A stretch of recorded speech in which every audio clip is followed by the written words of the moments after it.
నమస్కారం ఘంటారావానికి స్వాగతం. ముందుగా ప్రధాన అంశాలు. సచివాలయంలో కొనసాగుతున్న మంత్రివర్గ సమావేశం.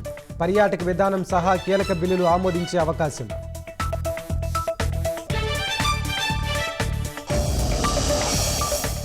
విద్యుత్ ఛార్జీల పెంపుపై మండలిలో మాటల యుద్ధం.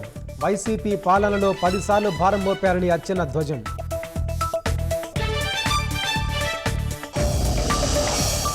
అనంత జిల్లాలో వెలుగులోకి పెట్రోల్ బంకుల మోసాలు. కొలతల తేడాలతో కోట్లు కొల్లగొట్టిన నిర్వాహకులు.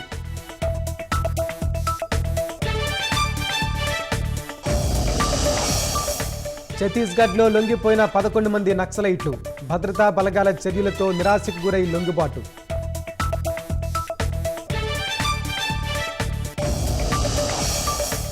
అమెరికాలో కనుమరుగవుతున్న సీతాకోక చిలుకలు. గత 20 ఏళ్లలో 22% తగ్గినట్లు నివేదికలు.